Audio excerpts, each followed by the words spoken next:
frequência que você faz as coisas que você faz? Nesse vídeo aqui, eu falei pra vocês um pouquinho de como a gente pode fazer perguntas no presente, no passado, no futuro com aquelas palavrinhas what, where, when e etc. Quando a gente falou nesse vídeo do how, eu falei pra vocês que o how a gente usa pra falar como você está, how are you, né?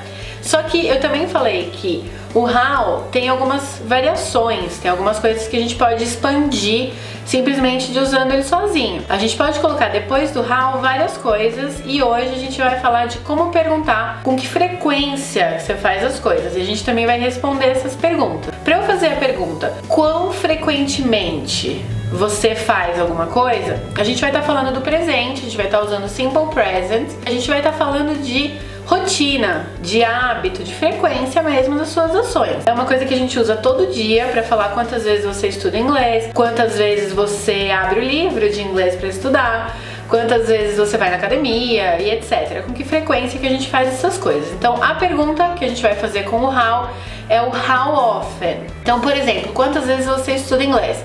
How often do you study English? How often do you study English? Ok? Para responder qualquer pergunta com o how often, hoje a gente vai aprender 5 palavrinhas que falam da frequência dessas suas ações. Do mais frequente para o menos frequente, a primeira palavra é quando você sempre faz alguma coisa. Eu sempre estudo inglês. A gente vai usar o always. Always. Então, I always study English. Very good.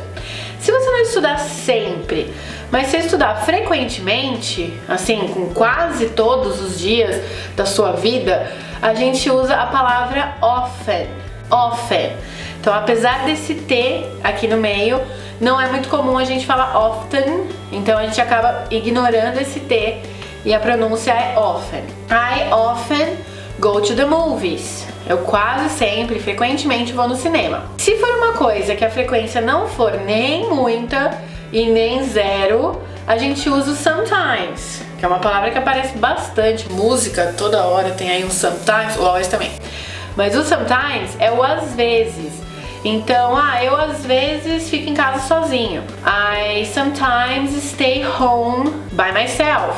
Sometimes aí tá no meio dessa linha de frequência. Depois de sometimes, quando você fizer uma coisa raramente ou quase nunca, a gente costuma usar o rarely. Rarely. Então eu raramente vou no dentista, sei lá, ECA. I rarely go to the dentist. Você deveria, mas se você raramente for no dentista, I rarely go to the dentist, ok? Então esse rarely aparece aí como raramente.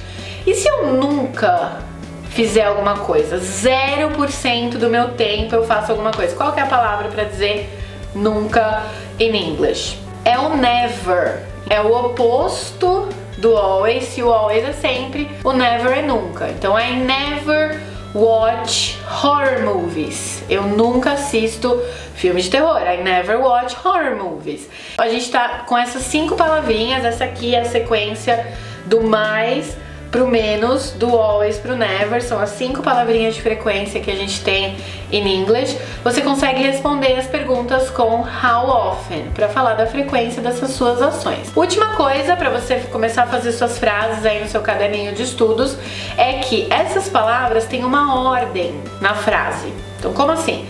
Se eu estiver falando de ações, se eu estiver falando desses verbos que a gente usou nesse vídeo, o study, o watch, o go, etc., a gente vai colocar essas palavrinhas antes do verbo. I never watch. I always study.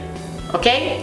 Mas se esse verbo que a gente estiver falando não for um verbo de ação, e sim for o verbo to be, lembra do verbo to be?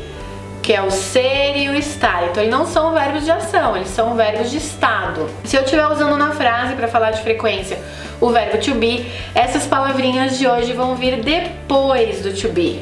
Eu tô sempre atrasado. I am always late. Eu nunca estou triste. I am never sad. Então esse never vai vir depois do am, depois do is e depois do are. É uma coisa pra prestar atenção, senão fica uma coisa meio que torta na frase quando você estiver falando de frequência. Pode prestar atenção, crie frases reais sobre você, escreva bastante, deixe essas frases no comentário, nos comentários aqui embaixo. Eu posso corrigir se tiver alguma coisinha pra melhorar. E continue treinando, que são palavras super presentes no inglês e você vai usar bastante. Deixe seu like aqui nesse vídeo se você curtiu e se inscreva no canal para ajudar a gente, fazer a gente crescer sempre. E é isso, espero que você tenha gostado. Thank you for watching and bye! Expression of the day. Já que a gente tá falando de frequência hoje no vídeo, a expression of the day é algo que tem bastante a ver com isso. A expressão de hoje é to get around to it. To get around to it.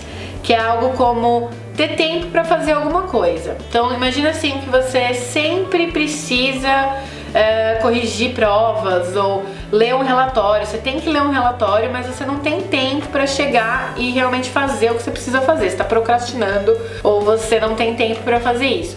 Esse get around to it pode servir numa frase assim: I have to check the report, but I can never get around to it. Eu nunca tenho tempo para isso, eu nunca consigo ir lá e fazer o que eu preciso fazer. Então é uma coisa muito boa para se usar quando você tá dando uma desculpa.